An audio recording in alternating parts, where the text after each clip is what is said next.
सास की दुकान। लक्ष्मी जी की दो बहुएं थी, सुमन और राधिका, और दो बेटे, अजय और सुशील। लेकिन लक्ष्मी जी के बहू बेटे उनको अपने साथ रखने को तैयार नहीं थे। बहुओं के तेज स्वभाव के चलते लक्ष्मी जी को अपना ही घर छोड़कर एक किराए की कोठरी में रहना पड़ रहा था। कुछ दिनों से उनके बेटों ने उन्हें पैसे देना भी बंद कर दिया था। ऐसी स्थिति में लक्ष्मी जी ने अपनी जमा पूंजी से एक छोटी सी दुकान खोली। एक दिन शाम के वक्त, अजय सुनते हो, तुम्हारी माँ ने दुकान खोली है। दुकान अब इस उम्र में दुकान पर बैठेगी वो। अब क्या किया जा सकता है, माँ की तो बुद्धि सठिया गई है। मोहल्ले में मजाक बनाएंगे सब हमारा। अरे जेठ जी, इसमें परेशानी क्या है अगर सासू माँ ने दुकान खोली है? हाँ, राधिका ठीक तो कह रही है। अपनी दुकान पर बैठी रहेगी, कम से कम हमें परेशान तो नहीं करेंगी। हाँ, वैसे बात तो ठीक है। खुद के दो पैसे कमाएंगी तो कभी कभार हमें जो खर्चा देना पड़ता है ना, वो भी देने से बच जाएंगे हम लोग। फिर किस बात की परेशानी, खोलने दो माँ को दुकान, हमें क्या। वैसे भी अपनी कोठरी में चुपचाप रह रही है ना, चाहे दुकान खोले या मॉल बनाए, हमें उससे क्या लेना देना। अगले दिन सुमन अपनी सास की दुकान पर पहुंचती है। सासू माँ, आपकी दुकान में शक्कर है क्या? शक्कर जरा 1 किलो दे दीजिएगा। हाँ हाँ बहू, है ना, लो बेटा, 1 किलो क्यों, 2 किलो ले जाओ। सोच लो सासू माँ, घाटा हो जाएगा आपको, पैसे नहीं देने वाली मैं। देखो सुमन, ये मेरी दुकान है और यहाँ पर जो भी कोई सामान खरीदने आता है उसे पैसे तो देने ही पड़ते हैं। अरे सासू माँ, ऐसा क्यों कर रही आप? अरे देखो ना, घर पर आपका बेटा और पोते पोती दूध में शक्कर डालने के लिए कब से इंतजार कर रहे हैं। जरा उनके बारे में तो सोचिए। अरे ऐसी बात है क्या? अब मुझे नहीं पता था। बहू एक काम करो, वैसे भी पहली बार आई हो ना, ये शक्कर तुम ऐसे ही ले जाओ, पैसे देने की जरूरत नहीं है। अगले दिन राधिका भी अपनी सास की दुकान पर पहुंचती है। प्रणाम सासू माँ, कैसी चल रही है आपकी दुकान? बस बेटा, जैसे तैसे करके काम चला रही हूँ। तुम बताओ, घर में सब राजी खुशी है ना? हाँ हाँ मम्मी जी, सब कुछ ठीक ठाक है। बताओ राधिका बहू, कैसे आना हुआ? कुछ काम था क्या? वो ना मम्मी जी, मुझे ज़रा 5 किलो आटा चाहिए था। मेरे पैर में ना बहुत दर्द है, इसलिए बाजार तक जाने में ना तकलीफ हो रही थी। घर पर बच्चे भूखे बैठे हैं, सोचा आपसे ही ले लेती हूँ। हाँ हाँ, क्यों नहीं बेटा, ये लो 5 किलो आटा ले जाओ। हाँ, लेकिन मम्मी जी, आपने जिठानी जी को शक्कर फ्री में दी थी, तो मुझसे भी पैसे तो नहीं लेंगी ना? हाँ, अच्छा ठीक है बेटा, कोई बात नहीं, तुम ऐसे ही ले जाओ, बच्चों से क्या पैसे लेना। कुछ दिनों के बाद लक्ष्मी का बेटा अजय दुकान पर पहुंचता है। कैसी हो माँ, दुकान तो अच्छी चल रही है ना तुम्हारी? सब मोहल्ले वाले तारीफ करते रहते हैं। अब क्या करूं बेटा, तुमने तो मुझे सहारा दिया नहीं, गरीब माँ को घर से बाहर निकाल दिया। कुछ तो करना पड़ेगा ना अपना पेट पालने के लिए। वो माँ ना बहुओं की बहुत चिक चिक रहती थी। अब देखो कितनी अच्छी जिंदगी है तुम्हारी, खुद कमाती हो, खुद खर्च करती हो। इससे अच्छी भला कोई जिंदगी हो सकती है क्या? हाँ बेटा, दिल को बहलाने के लिए तुम्हारी ये बात भी सही है, लेकिन कोई बात नहीं बेटा, मैं खुश हूँ। अच्छा माँ, मैं क्या कह रहा था, जरा 500 उधार तो दे देना।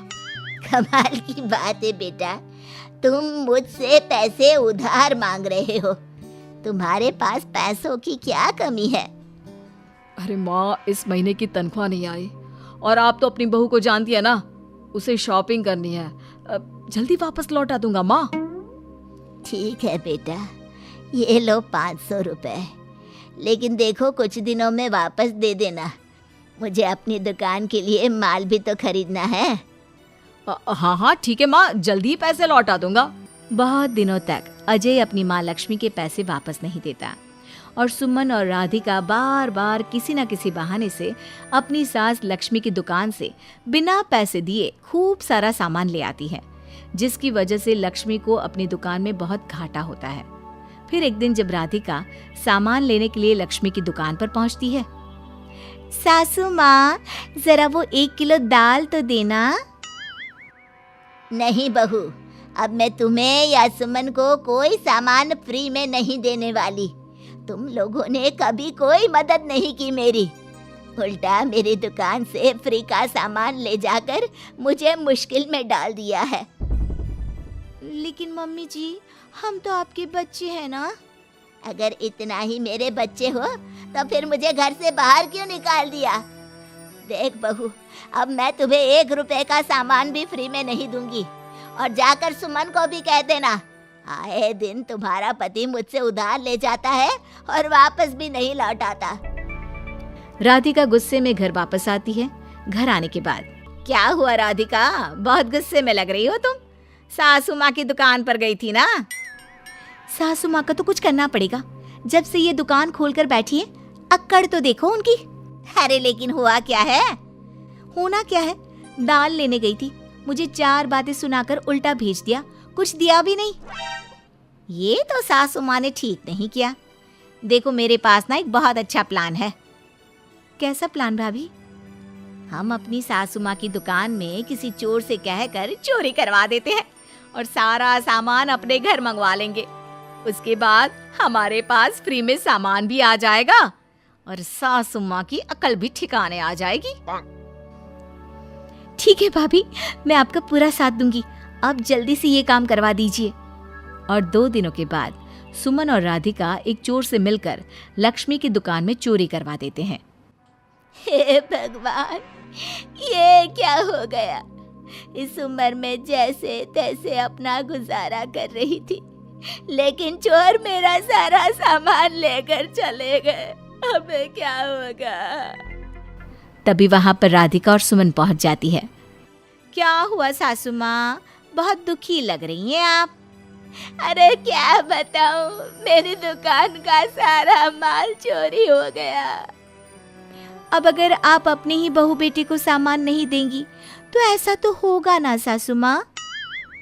अब राधिका की बात सुनकर लक्ष्मी को यकीन हो जाता है कि इस चोरी के पीछे कहीं ना कहीं उसकी दोनों बहुओं का ही हाथ है। लक्ष्मी एक प्लान बनाती है।